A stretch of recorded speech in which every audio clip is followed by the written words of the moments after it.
Sports injury කියන්නේ මොනවද?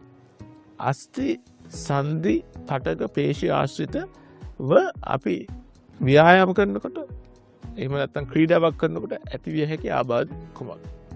ඉස්සර වගේ නෙමෙයි. අද කාලේ අපි ගොඩාක් ඇක්ටිවිටීස් කරනවා. ඒ වයස් පරාසයක් නැහැ. තරුණ කාලේ, ළමා කාලේ, වයසට ගියාට පස්සේ වුණත් අපි ගොඩක් වෙලාවට ඇක්ටිවිටීස් කරනවා.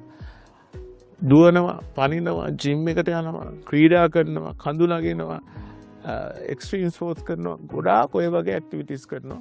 එහෙම නැතත් වන්දනා වෙනවා, ගොඩක් ඇවිදිනවා, ගොඩාක් වෙලාවට අපිට කරන්න දේවල් තියෙනවා. ඒ හින්දා ඒවා ආශ්‍රිතව ඇතිවිය හැකි ආබාධ මොනවද කියලා අපි දැනගත්තොත්, එහෙම ඉන්ජරි එකක් වුණාද කියලා අපි තේරුම් ගත්තොත් මුලදී අපිට කර හැකි දේවල් මොනවද?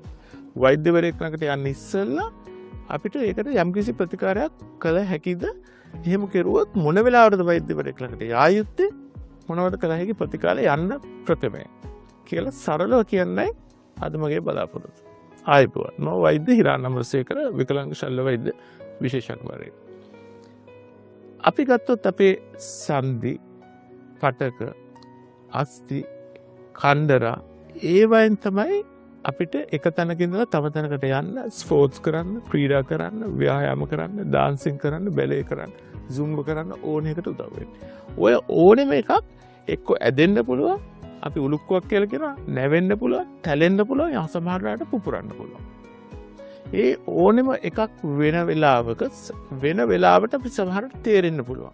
ඒ මේ જાති දෙකක් තියෙනවා. එකක් තමයි ඇකියුට්. ඒ කියන්නේ එවලෙම තදින් ඇදුනොත් ඉතාලම සැර වේදනාවක් අපිට දැනෙනවා. එතන ඉදිමිලා එනවා. එතනින් එහාට ඒ වැඩේ කරන්න බැරි වෙනවා. ඒක අපිට තේරෙනවා. සමහර වෙලාවට අපි ක්‍රොනික් කියලා කියනවා. පොඩ හැමදාම දුවනකොට පොඩ්ඩක් එනවා. පොඩ එනවා. සුමානයක් දෙකක් යනකොට අපි ජිම් එකට ගියාට පස්සේ ජිම් එකේ පළවෙනි දවසේ, දෙවෙනි දවසේ, තුන්වෙනි දවසේ යනකොට ගොඩක් වෙලාවට ඇඟපත වෙදෙන්න පටන් ගන්නවා. ඒක පොඩ ඇදිලා හැදෙන රෝගයක්. එහෙම නැත්නම් කන්ඩිෂන් එකක්. එතකොට ඒ දෙක අතර අපි තේරුම් ගන්න ඕනේ මොනවාද කරන්නේ වෙලාවට, මොනවාද කරන්නේ නැතුව ඉන්න ඕනේ මොකද්ද කියලා. ඇකියුට් ඉන්ජරි එකක් එහෙම නැත්නම් ඒ වෙලේ ලොකු ඉන්ජරි එකක් වුණොත්, දනිස්සක් අපි හිතමු අමුතු විදිහට පෙරළුනොත්, ඒ දනිස්ස ඇතුලේ තියෙන කන්දර අපි කියනවා ACL එක, එහෙම නැත්නම් PCL එක, ඒ ලිගමන්ට්ස් ඉරෙන්න පුළුවන්. ඒ ලිගමන්ට්ස් ඉරුණොත් අපිට එතනින් එහාට වැඩ කරන්න බෑ, ඉදිමිලා යනවා, සමහරට ඇවිදින්නත් බෑ. ඒක අපිට දැනෙනවා. ඒ වෙලාවට අපිට කොහොමදත් තේරෙනවා මේ වෙලාවට නම් වෛද්‍යවරයෙක් ළඟට ආ යුතුයි කියලා. සමහර වෙලාවට අපි හිතමු බර උස්සනකොට ජිම් එකකට ගිහිල්ලා මුල් දවස්වල බර උස්සනකොට හොඳට උස්සන්න පුළුවන්. පස්සේ යනකොට කැක්කුම් වෙනවා. ඒ අපි කන්ඩිෂන් කරන්නේ නැතුව, සමහර වෙලාවට අපි වෝම් අප් කරන්නේ නැතුව, ස්ට්‍රෙච් කරන්නේ නැතුව එක පාට බර උස්සන්න ගියාම ඒවා ගොඩක් වෙලාවට හිමින් ඩැමේජ් වෙනවා. ඒකින්ද අපි දැනගන්න ඕනේ ස්පෝර්ට්ස් ඉන්ජරි එකක් හැදෙන්න ඉස්සෙල්ලා යම්කිසි ඇක්ටිවිටි එකක් කරනවා නම් වෝම් අප් කරන්න ඕනේ හොඳට. ස්ට්‍රෙචින් කරන්න ඕනේ. එහෙම කළා තමයි ඇක්ටිවිටි එකට යන්නේ.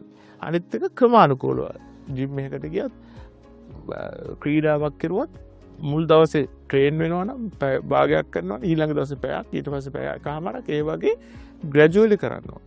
තුන්වෙනි එක තමයි අපි යම්කිසි ස්පෝර්ට්ස් එකක් හරි ට්‍රේනින් එකක් හරි කරනවා නම්, දුවනවා නම්, එහෙම නැත්නම් බරක් උස්සනවා නම් බ්‍රේක්ස් දෙන්න ඕන. අපේ අස්ථි, සන්ධි, පටක වලට හීල් වෙන්න. මොකද ගොඩක් වෙලාවට බරක් උස්සනවා කියන්නේ, ස්පෝර්ට්ස් කරනවා කියන්නේ ඒ ඔක්කොටම අර පටක වලට ලොකු ස්ට්‍රේන් එකක්, එහෙම නැත්නම් ලොකු බලපෑමක් තියෙනවා. එතකොට ඒව ගොඩක් වෙලාවට යම්කිසි ප්‍රමාණයකට తాවකාලිකව හරි ඉරෙන්න පටන් ගන්නවා. ඒවා හීල් වෙන්න කාලයක් දෙන්න. ආයෙ පාරක් පටන් ගන්න ඕනේ. ඒ වගේ ක්‍රමානුකූලව තමයි මේ වගේ වැඩ කරන්න ඕනේ. හැබැයි එහෙම කරලත් තමන්ට මොකක් හරි උලුක්කුවක් හරි මොකක් හරි තිබ්බ කියලා අපි දැනගන්නේ කොහොමද? අපි උදාහරණයක් වශයෙන් ගමු විලුඹ. මේ විලුඹේ වටේ තියෙනවා කන්දරාව වගේ. විශේෂයෙන් එළිය පැත්තේ. ඒ කන්දරාව ගොඩක් වෙලාවට ඇතුල් පැත්තට කැරකිලා ඇදෙනවා. විලුඹ උරුක් වෙනවා කියලා කියන්නේ ඒක ගොඩක් වෙලාවට වෙන්නේ දුවනකොට, පරිනකොට, හැරෙනකොට. උදාහරණයක් වශයෙන් හයි හීල්ස් දාගෙන ගිහිල්ලා මේ පෙරලෙනකොට පෙරළුණා කියන්නේ ඒක ඇත්තටම කියනවා නම් ගොඩක් අය ගණන් ගන්න නැති එකක්. හැබැයි ඒක හරියට සති දෙකක් විතර හොලවන්න නැතුව ඒකට හීල් වෙන්න දෙන්නේ නැතුව තිබ්බොත් ක්‍රොනික් එම තත්යකට යනවා. ඒ කියන්නේ දිගටම මාස 3-4ක් යක්කම තියෙනවා. ඒ කියන්නේ ඒ වගේ විලෝම උඩුක් වුණොත් ඉදිමිලා આવොත් වෛද්‍ය ප්‍රතිකාර ගොඩක් වෙලාවට ගන්න එක තමයි සුදුසු. සාමාන්‍ය ඉදිවීමක් තෙරපීමක් තැල්මක් වගේ ආවොත් අපිට తాවකාලිකව දවස් 3ක් විතර වේදනානාශක ගන්න පුළුවන් ඇන්ටි ඉන්ෆ්ලමේටරි කියන එක. තව తాවකාලිකව අයිස් උණු වතුර නෙමෙයි අයිස් වලින් තවන්න පුළුවන්. අයිස් ටිකක් තියන්න පුළුවන්. තුන්වෙනි එක කම්ප්‍රෙෂන් බෑන්ඩේජ් එකක් දාන්න පුළුවන්. අපි කියනවා ලිගමන්ට් ඉන්ජරි එකට අවශ්‍ය ಜಾති 4ක් රයිස් කියලා කියනවා. R වලට රයිස් කියන්නේ රෙස්ට්, I වලට අයිස්, C වලට කම්ප්‍රෙෂන්, E වලට එලිවේෂන්. එලිවේෂන් කියන්නේ හැමතිස්සෙම උඩින් තියන තියන්න ඕන. උදාහරණයක් වශයෙන් කකුල විලෝම ඩැමේජ් වුණොත් ඉඳගෙන ඉන්නකොට ස්ටූල් එකක් උඩින් තියන්න ඕන. ටික දවසක් නිදා ගන්නකොට කකුල කොට්ටයක් උඩින් තියන්න. ඒ වගේ 4ක් කරන්න පුළුවන්. ඔය වගේ සරල දේවල් අපිට දවසක් 2-3ක් සුමානකට අඩු කාලයක් බලන්න පුළුවන්. මොකද සරල තල්මන් නම් දවස් 4-5කින් අඩු වෙනවා. ඊට වඩා තිබ්බොත් එන්න වැඩි වුණොත් ඉදිමෙනක නවතින්නේ නැත්නම් වෛද්‍ය ප්‍රතිකාර ගන්න එක තමයි සුදුසු. සරලව අපි ඒක තේරුම් ගන්න ඕනේ. මේක තමයි අපේ ලිමිට් එක. දැන් තමයි අපි වෛද්‍යවරයෙක් හම්බෙන්න ඕනේ කියලා.